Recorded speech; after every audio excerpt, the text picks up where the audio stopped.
अस्सलाम वालेकुम दोस्तों, तुसी देख रहे हो अपना पंजाब टीवी ते मैं थोड़ा मेज़बान अफजाल अहमद। सब तो पहले अपने चैनल ਨੂੰ करो सबसक्राइब ਤੇ ਨਾਲ ਹੀ ਲੱਗੀ ਹੋਈ ਘੰਟੀ ਨੂੰ ਦਬਾਓ ਕਿਉਂਕਿ ਸਾਡੀ ਲੇਟੈਸਟ ਔਰ ਬਿਹਤਰੀਨ ਵੀਡੀਓ ਸਾਡੇ ਦੋਸਤਾਂ ਤੱਕ ਪਹੁੰਚੇ ਸਭ ਤੋਂ ਪਹਿਲੇ। ਲੋ ਜੀ ਦੋਸਤੋ, ਅੱਜ ਅਸੀਂ ਆਪਣਾ ਪੰਜਾਬ ਟੀਵੀ ਤੇ 3 ਜਾਨਵਰ ਸੇਲ ਕੀਤੇ ਨੇ, 2 ਗਾਵਾਂ ਨੇ, 1 ਮੱਝ ਹੈ। ਸਾਡੇ ਬਹੁਤ ਹੀ ਅੱਛੇ ਸਬਸਕ੍ਰਾਈਬਰ ਨੇ ਜਨਾਬ ਮੇਜਰ ਉਸਮਾਨ ਸਾਹਿਬ ਰਾਵਲਪਿੰਡੀ ਤੋਂ, ਉਹਨਾਂ ਨੇ ਜਾਨਵਰ ਖਰੀਦੇ ਨੇ ਜੀ। ਜਾਨਵਰਾਂ ਦੀ ਲਦਾਈ ਕਰਾਉਣ ਲੱਗੇ ਆ, ਅੱਲਾਹ ਤਾਲਾ ਨੂੰ ਖੈਰੀ ਸਲਾਮਤੀ ਪਹੁੰਚਾਵੇ ਤੇ ਅੱਲਾਹ ਤਾਲਾ ਜਨਾਬ ਇਹਨਾਂ ਦੇ ਨਸੀਬਾਂ 'ਚ ਕਰੇ। 2 ਜਾਨਵਰ ਲੋਡ ਕਰਾ ਦਿੱਤੇ ਨੇ, 1 ਗਾਂ ਰਹਿ ਗਈ ਹੈ, ਲੋਡ ਕਰਾਉਣ ਲੱਗੇ। ਕੈਮਰਾਮੈਨ ਨੂੰ ਦਿਖਾਓ ਜ਼ਰਾ ਗਾਂ ਨੂੰ। ਇਹ ਜਨਾਬ ਪਹਿਲਣ ਵੈੜ ਹੈ।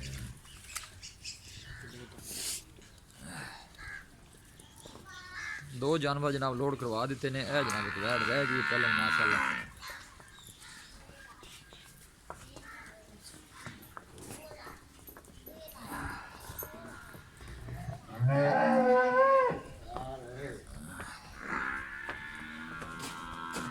वीडियो पसंद आवे लाइक तो शेयर जरूर करना है।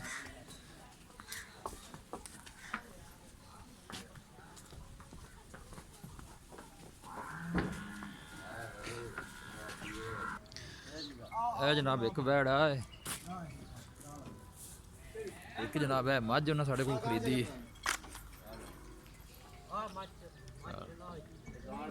मेजर उस्मान साहब ने जनाब उन्होंने जानवर साढ़े तो खरीदे ने।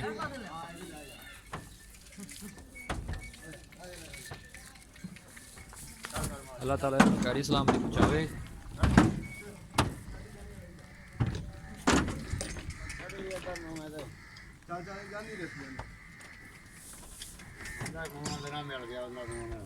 ध्यान ना ध्यान ना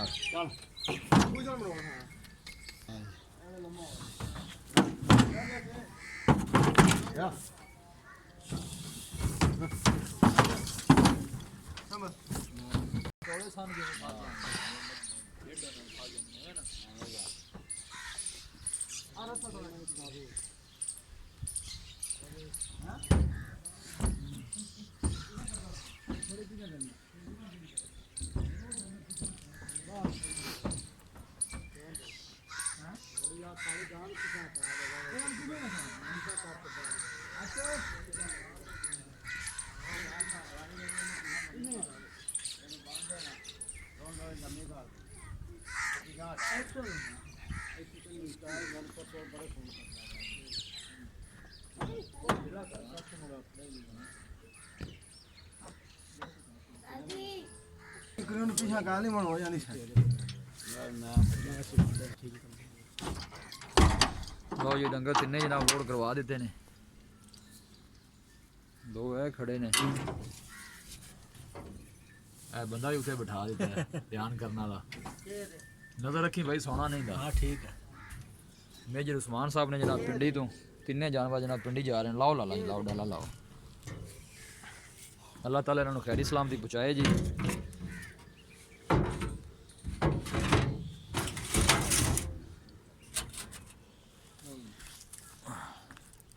तरपाल पिछू सट दे थले।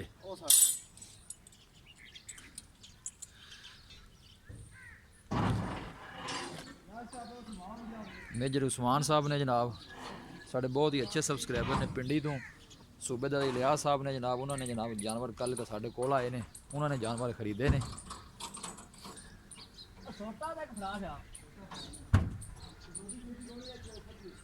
वीडियो पसंद आवे लाइक तो शेयर जरूर करना है।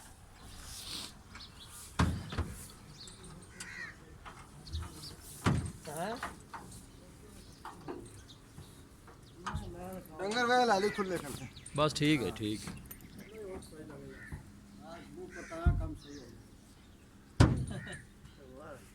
ले लिए के घाबरा खा ले।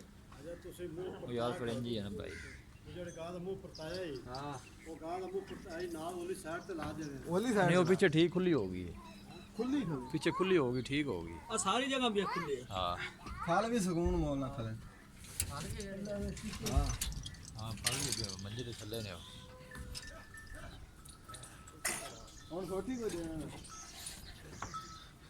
मिलांगे एक अच्छी और लाजवाब वीडियो दे नाल। अपने मेज़बान अफजाल अहमद को दो इजाज़त। अल्लाह ने के बान।